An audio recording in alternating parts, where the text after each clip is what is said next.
Bonjour chers compatriotes, j'espère que vous allez bien aujourd'hui. Aujourd'hui, je vais vous parler de la colère au Sénégal et la joie au Maroc.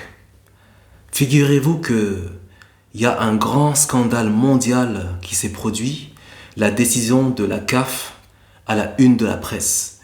La décision du jury d'appel de la Confédération africaine de football, la CAF, de renverser le résultat de la finale de la CAN 2025 en sacrant le Maroc au détriment du Sénégal fait mercredi dernier la une de la presse sportive.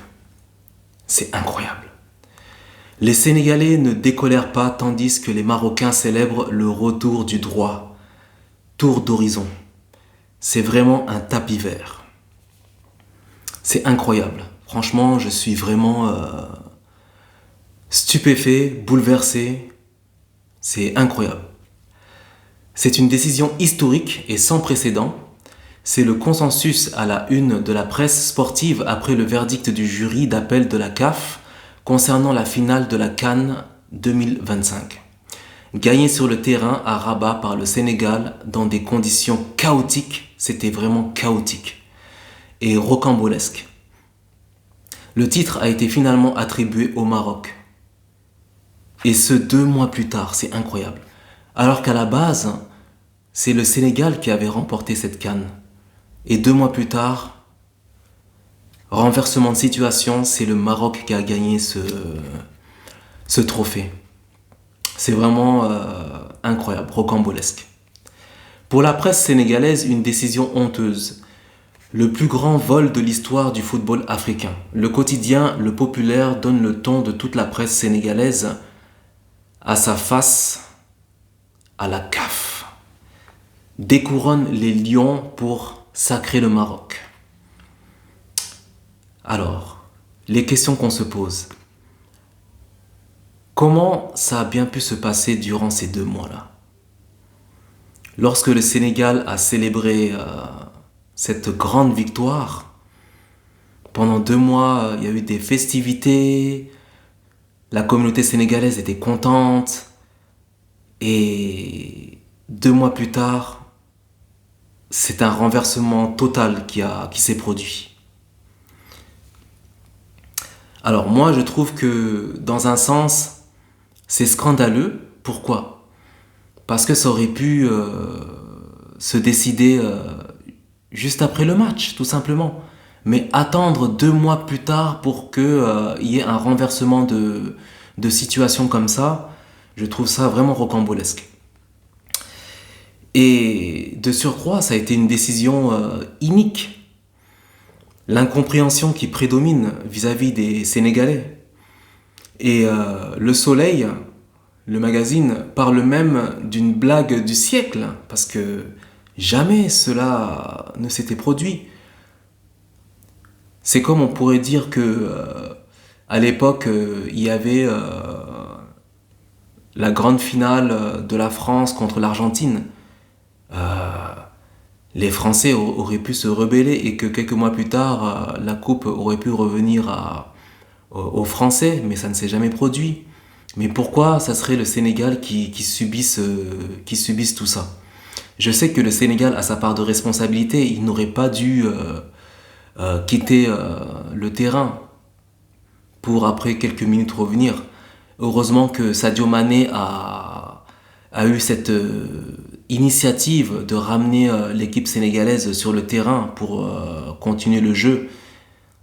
Mais de là à ce que 2 mois plus tard, une décision soit prise comme ça, c'est incroyable. Franchement, c'est incroyable.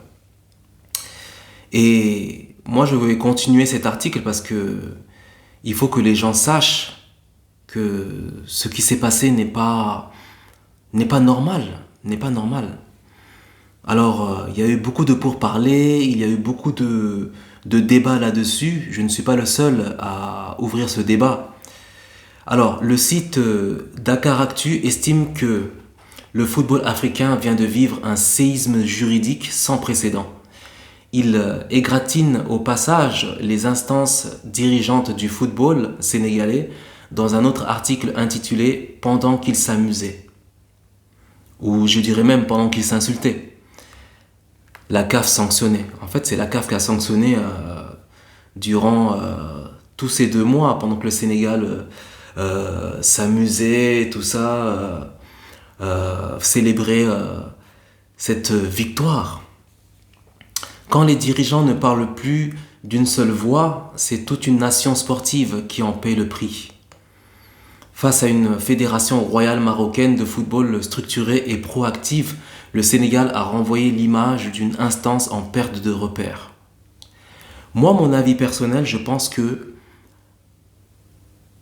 le Maroc avait tout à y gagner. Je pense qu'ils se sont dit, on a organisé cette Coupe d'Afrique des Nations, on a investi beaucoup d'argent là-dessus, donc c'est impossible qu'on termine cette CAN sans remporter ce trophée. Moi, je pense que c'est comme ça qu'ils ont pensé. Voilà. Parce que je sais que le Maroc a investi beaucoup d'argent, énorme. Ils ont fait des constructions pharaoniques pour le stade. Ils ont fait une organisation incroyable. Franchement, c'était super.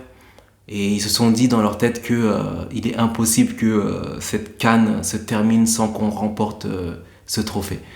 Et j'estime que c'est tout à fait normal, c'est tout à fait légitime de penser ça.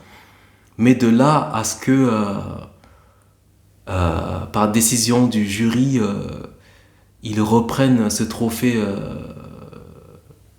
des Sénégalais, franchement, je trouve ça aberrant.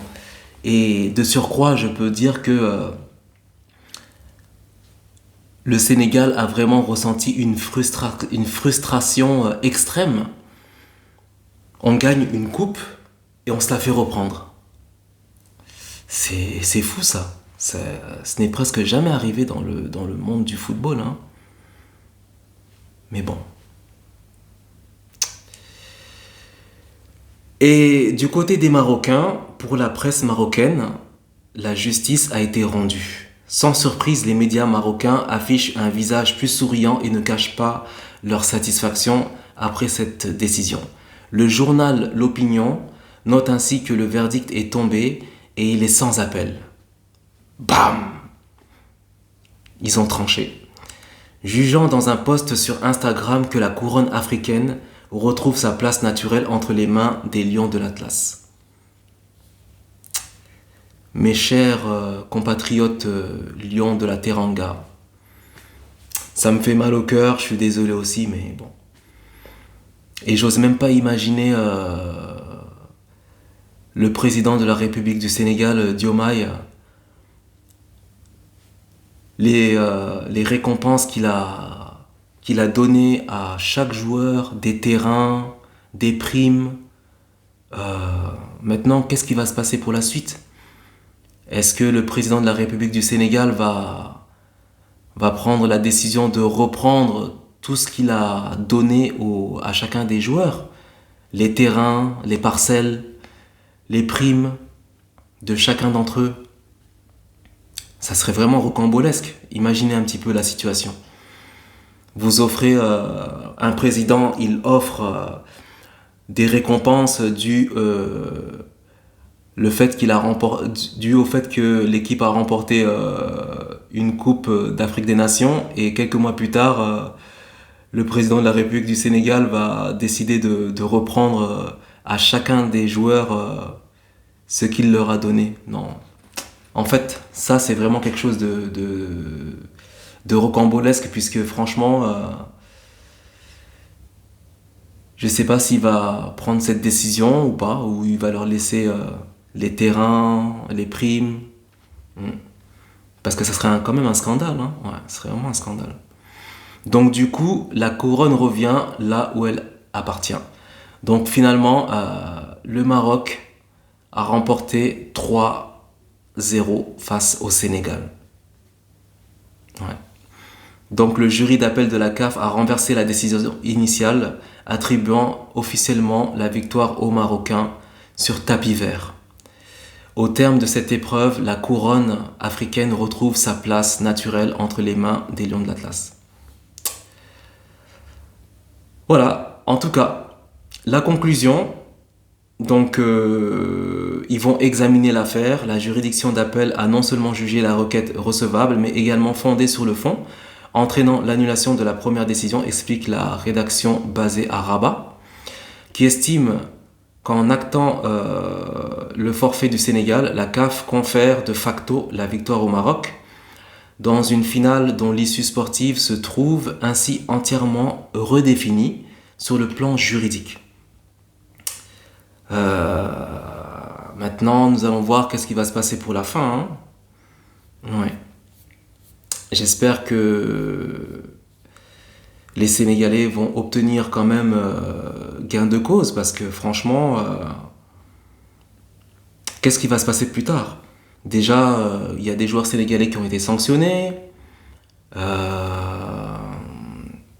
Maintenant, nous allons voir au niveau du jury de la haute cour des institutions du football à Lausanne. On va voir ce qu'ils vont penser, comment ils vont trancher. Est-ce que l'appel va être pris en compte?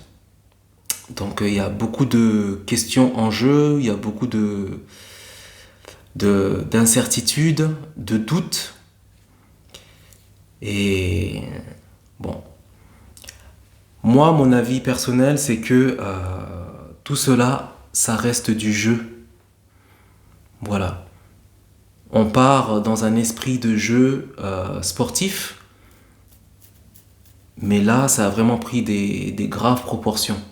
Juste pour un bout de métal comme ça.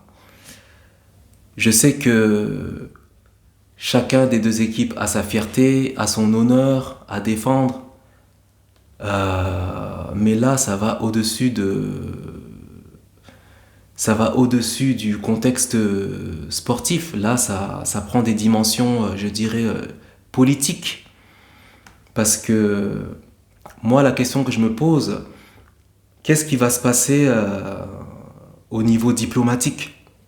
Parce que ne l'oublions pas, le Sénégal et le Maroc, on dit que ce sont des pays frères. Au niveau diplomatique, il y a beaucoup d'échanges entre le Sénégal et le Maroc.